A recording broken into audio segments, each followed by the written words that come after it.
नमस्कार, मैं मीत सेठी और आप देख रहे हैं मीत सेठी 786 स्पिरिचुअल चैनल।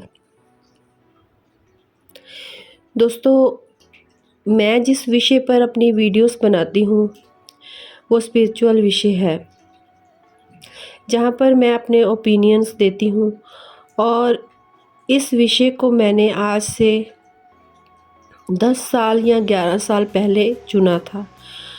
शायद ये मेरी सोल का एक पर्पस था, एक रास्ता था जिस पर मैं चल रही हूँ। मैंने अपना एक चैनल बनाया, लेकिन अपना चैनल बनाने से पहले मैं सोशल मीडिया पर कुछ लोगों को फॉलो करती थी जो मुझे अच्छा लगता था उन्हें देखना। उनमें से थी एक संभावना सेठ और एक मेरी नज़र में जो चेहरा आया वो था सितारा यासीन का।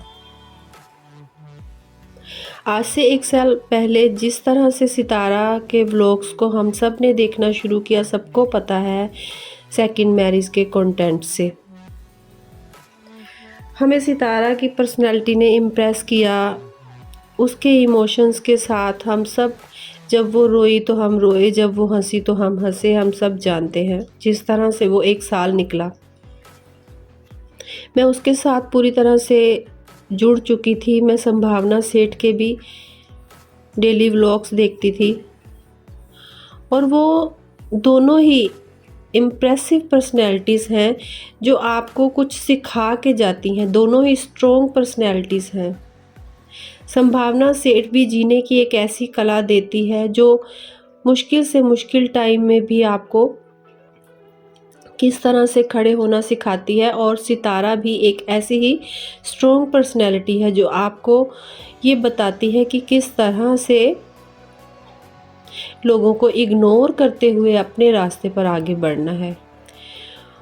और जब ये 3 मंथ पहले जो सितारा के साथ हुआ और जो भी था, ये सब कुछ मैं साइलेंट एक व्यूअर्स की तरह देख रही थी। मैंने यहाँ पर सितारा के लिए कुछ भी कभी भी नहीं बोला। हालांकि मैंने पहले दिन से लेकर अब तक हर बात को सुना है, हर चीज़ को मैंने सुना है, लाइव्स भी देखी हैं मैंने, सपोर्टर्स, हेटर्स, सबके ओपिनियंस को मैंने सुना है। लेकिन मैंने कभी किसी को गलत नहीं कहा। वो मेरा नज़रिया है कि मैंने किस नज़र से इस टॉपिक को देखा, और मैं अपना एक अलग से व्यू रखती हूँ कि मुझे ये क्या ठीक लगता है इसमें। और ये जो भी हम सब देखते आ रहे हैं उसमें सब दिख रहा है कि किस तरह से उसको एक पॉइंट पे सोच सोच कर उसको नीचे गिराने की कोशिश की गई है। लेकिन मेरा एक छोटा सा चैनल, स्पिरिचुअल चैनल है, जिस पर मैं वीडियोस बना रही थी, और मैं सबको एक सोल लेवल पर देखती हूँ कि हर इंसान यहाँ पर एक सोल के पर्पस से जन्म लेकर आया हुआ है, जिसको अपने अपनी लाइफ के बहुत से संघर्ष मिले हैं, कार्मिक अकाउंट्स मिले हुए हैं जिनको वो कंप्लीट कर रहा है। कोई रिश्तों के रूप में है, कोई बच्चों के रूप में, कोई जिस तरह से भी इंसान है वो सब कोई अपनी अपनी लाइफ को पूरा कर रहा है। और हम जानते हैं कि हर इंसान ने एक दिन यहाँ से चले जाना है। लेकिन आज यहाँ मैं इसलिए ये वीडियो बना रही हूँ क्योंकि मेरे वीडियोस के नीचे हेटर्स आकर मुझे किस तरह से कमेंट कर रहे हैं, मैं हैरान हूँ। क्योंकि मैं दूसरों के वीडियोस के नीचे जब कमेंट देखती थी तो मैं समझ नहीं पाती थी, हो सकता है कि कुछ उसका गलत देखा है। पर मेरे वीडियोस के नीचे आकर भी हेटर्स ने ये लिखना शुरू कर दिया कि तुम एक स्पिरिचुअल हो ही नहीं सकती, तुम इस लाइन की हो ही नहीं सकती, क्योंकि तुम एक अश्लीलता को प्रमोट कर रही हो, अश्लीलता में जुड़ी हो, सितारा से जुड़ी हो, तो तुम्हारे जो पॉइंट ऑफ व्यू हैं वो सभी गलत हैं। मुझे समझ नहीं आ रही कि लोगों को यहाँ पर क्या बोलूँ मैं, कि आपका जो पॉइंट ऑफ व्यू है, आपको जो ठीक लगता है आप वो बोले, आपको कौन रोकता है? तो फिर आपको ये किसने हक दिया है कि आप किसी इंसान को आकर ये बोले कि तुम गलत हो क्योंकि तुम सितारा के साथ हो? तो क्या हम भी उन्हें आगे से ये जवाब दें कि आप गलत हो क्योंकि आप सलमा के साथ हो? बहुत गलत बात है, बहुत गलत बात है ये लोगों की, जो इस टॉपिक को वो पता नहीं किस-किस नज़रिए से जोड़ रहे हैं और मुझे यहाँ तक भी बोला कि आप व्यूज़ के लिए ये कर रही हैं। Very nice. मुझे उनकी बात पे बहुत हँसी आई कि भाई मेरे कितने व्यू आ जाएंगे इस बात से। मैं तो उसको एक सोल लेवल पर जाकर ही बता रही हूँ ना कि उसने इतने मुश्किल संघर्ष को चुना है और इतने सारे उसके कार्मिक अकाउंट्स देखिए कितने लोगों से जुड़े हैं। जब भी कोई इंसान इस दुनिया में जन्म लेकर आया तो उसने अपने सोल पर्पस को पहले चुना है। और आप जानते हैं कि जब इंसान अपने सोल प्लान को बनाता है तो एक ही प्लान को वो कितनी बार जांचता है, परखता है कि मैं ये कर पाऊँगा या नहीं। और फिर जब उसको लगता है कि नहीं तो फिर वो अपने इस कार्मिक अकाउंट्स में कभी-कभी कुछ लेस भी करता है, कुछ और डालता है। फिर एक बार देखता है, फिर और लेस करता है, ये टफ़ है, मैं ये नहीं कर पाऊँगा, फिर उसको लेस करता है।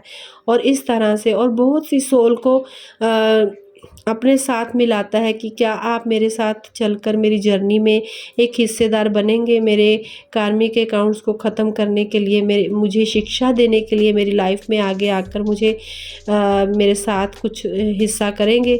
और सितारा ने भी एक जब अपना सोल प्लान बनाया मुझे लगता है तो उसने एक बहुत ही स्ट्रॉन्ग लेवल पर जाकर डिसीज़न लिया कि हाँ, मुझे इसी जन्म में जाकर अपने बहुत सारे कार्मिक अकाउंट्स को ख़त्म कर देना है और मुझे मोक्ष की राह पर आगे बढ़ जाना है। क्योंकि यहाँ पर ना हमारे साथ दौलत ने जाना है, ना हेट ने जाना है, ना ईगो ने जाना है, ना ही ये जो हमारे जो भी अनुभव हैं इन्होंने जाना है, बल्कि हमारे साथ क्या जाएगा जो हम यहाँ पर शिक्षा ले रहे हैं, जो हम लेसन्स ले रहे हैं और जो चीज़ों में हम अपने आप को और दूसरों को फ़ॉरगिव कर रहे हैं, सिर्फ़ वो ही हमारे साथ जाएगा। तो सितारा यहाँ पर क्या कर रही है? क्या आप सबको नहीं दिख रहा? और आप सब जानते हैं कि पूरे का पूरा ख़ानदान उसके अगेंस्ट है। तो ऐसा कभी आपने देखा है किसी के साथ होते हुए? हम सब ये बार-बार वीडियोज़ में बोलते हैं, सुनते हैं कि हमने कभी भी किसी ख़ानदान को इस तरह से करते नहीं देखा जिस तरह से सितारा के साथ हो रहा है। और इनके रिश्ते आपस में कितने उलझे हुए हैं, आप देखिए कितने उलझनों भरे हैं। किसी को किसी पर बिलीव नहीं है, हर कोई एक दूसरे की पीठ के पीछे बोल रहा है। तो वो सब रिश्ते सितारा के साथ ही क्यों जुड़े हैं और सितारा ने ही फेम क्यों हासिल की है? अगर आप सब लोग दूसरे पॉइंट ऑफ व्यू को देखते हैं तो मैं उसको सोल लेवल पर देखकर क्या गलत कर रही हूँ? अगर मैं अपना ओपिनियन देती हूँ तो क्या मैं व्यूज़ के लिए दे रही हूँ? मुझे सितारा से मैं उसको शुरू से देखती हूँ, मैंने उसके लिए अपना बहुत सा टाइम दिया है, मुझे उसकी पर्सनैलिटी ने इम्प्रेस किया है और हो सकता है कि उसके सोल प्लान में कहीं न कहीं छोटा सा हिस्सा मेरा भी हो और आपका भी है, जो मुझे हेट दे रहे हैं उनका भी हिस्सा है। सो प्लीज़ अपना काम करें, एक दूसरे को गलत ब्लेमिंग करना बंद कर दें और इस टॉपिक को और ऐसा बढ़ावा ना दें, किसी की मुश्किलों को और ना बढ़ाएं। बस यही आज मुझे कहना था और मुझे जिसने भी ये बोला है उसको पता है मुझे ये पॉइंट बहुत ही हर्ट किया है। तो दोस्तों मिलती हूँ आपको अपनी नेक्स्ट वीडियो में, तब तक के लिए धन्यवाद। शब्बा खैर।